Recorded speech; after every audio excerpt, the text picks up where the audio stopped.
Hey everybody, KP here, And Missy. and Missy. Uh, we figured we'd do a little hurricane preparedness video. So, since we got Beryl out there headed Yeah. towards Texas, so I figured we'd do a little video with some of the supplies that you might need or will need for hurricane preparedness. As you can see, we got water, bread, candle lights, kerosene lamps, kerosene oil, different seasonings, stuff like that. We're going to go into that fully shortly. Okay, so first thing, if power goes out and you have nothing to do, you're going to get bored, especially when you have kids. So, an array of different games. Sorry, cards, phase 10, Uno, something that you could do as a family. That way, you know your little ones will be screaming their bored every 10 seconds. Especially when their tablets run out of power. Yes. And you got to charge other things up. More important than a tablet. Yeah. So then next, we're going to go ahead and have to worry about cooking. So you're going to have to need your propane tanks with the proper devices that take it. So that way you can go ahead. Which is right here. Somewhat. I thought that was in No.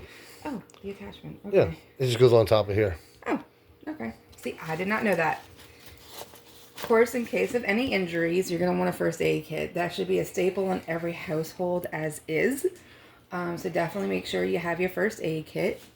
Then you got a battery pack because you're going to want to charge. That is what that is, right? Yeah. You're going to want to charge your cell phones and any devices you have. Now, we do have a speaker that is chargeable.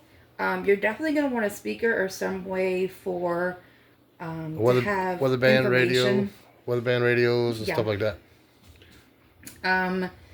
Then you have, of course, your cooking stuff. So my son is addicted to Chef Boyardee, so of course we get him Easy Pop opens. Then we have an emergency, like a kind of like an MRE kit, but a little different. Freeze dried candies again for my son because he loves them. Even though this is for Mad Chat. Oh. Seasoning, because you know down here we love our seasoning. And nobody wants to eat bland food. No.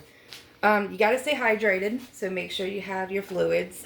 Especially because if power goes out, it's going to be crazy hot. So you're going to want to stay hydrated, and you're going to have your nutrients that you need. And then, of course, cooking Kool-Aid for the kids, Pop-Tart for the kids, junk food. Again, kids. Comfort food. Yeah, comfort food. Paper towels. Clean up with. And then, of course, lighting at night. So we have our little tiki torch fluid and little jars so you can have flashlights, rechargeable flashlights, battery operated flashlights. We got all kinds. We just don't have them up here. And like KP informed me, when the windows are open, you're going to have flies and bugs coming in. So you definitely want something that you can use to zapper kill the bugs with. Bread, all that good stuff. So then if it lasts longer than what expected, prepare for your MREs. It's good to have MREs around just in case you ever need it and you run out of the goodie food. You're going to need something. And plus MREs are full with the nutrients that your body does need. Even though they taste horrible, they do work. I beg to differ. I like some of them. They got some good ones. When you're forced to eat them in the military, they tend to start tasting horrible. And of course you want, axes because there's going to be down trees, down branches. Small ones for when you're in your attic and you got to get out in case of flooding. And then also protection. The bigger ones. That's what a pew-pew's for. Machetes in case you got snakes. And that we do. And of course a swamp cooler. I know he mentioned it in another video. He went ahead and showed you how to make them. Trust me, they do work. Especially if you're in a small closed-in area where you want the whole family to be because you don't want to be throughout the whole house. It's good to put blankets up or sheets up in between rooms to create your diameter so that way heat's not getting everywhere, so you have your one cool area where you can go in to cool off. Also have battery operated fans, which I got. This is a small one that I use for the swamp cooler. Also have a bigger one that has a rechargeable battery for like drills and stuff like that. They make really big ones with the larger fans, but that one's good if you need in case of situations. And I also do have alternative ways of cooking. I got two different type of barbecue pits. You got your regular charcoal one here with charcoal on the side, and this one is propane powered. Just in case I run out of charcoal, I always have backup with propane, which I do have a full propane tank, and I got one that's somewhat full that needs to be replaced bad because it's rusting. This would be the first one I use because it's like halfway, if not a little more than halfway. But as you can see, it's rusting really bad. I need to go and replace it. I've been having this thing for a while, and it's good to have plenty of fire extinguishers just in case a fire does break out due to electrical surges and stuff. Get you one that's multiple. As you can see here, trash, gas, or chemical, and electrical fires. It's a dry chemical fire extinguisher. And as you can see here, I also have a generator, which everybody knows it comes in handy, especially when it's full. It's dirty because it's been sitting in my shed in the backyard. Done took care of everything I needed to do to get it serviced and everything, which I do that myself. Here's an ice chest that we're going to use to supply gas, which these two are full. I got to go get some more gas in my other gas cans that I got sitting out front to remind me to go get more gas. Smaller ice chest, just in case you have to take a trip, go get water or something, or go wait in line at the gas station to get more fuel after the hurricane. Here's another gas can that I got in here. Here's another thing that you can do too. Instead of putting your important papers and everything in a plastic bag, which you can do it anyway, you can put it in a ammo case like I do. That way I got it sealed up and good to go, and I can easily just grab it if I gotta run out in case if the storm gets worse than what it is. Another thing you can have, some radios. Yes, these are cheap radios. They work. Got to have some kind of communications for whenever you leave your house and you're going just down the road a ways. That way, if anything happens at your house, they can get in touch with you.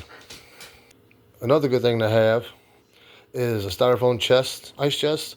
So if you got medical supplies that needs to stay cold, this will stay colder a lot longer than regular ice chest, unless you got the really expensive ice chest that I'm not gonna say is any better, but yeah. And are the solar powered ice chests that don't need ice, which yeah, that's kind of expensive. But if you're going on the cheap like I do, simple styrofoam ice chest.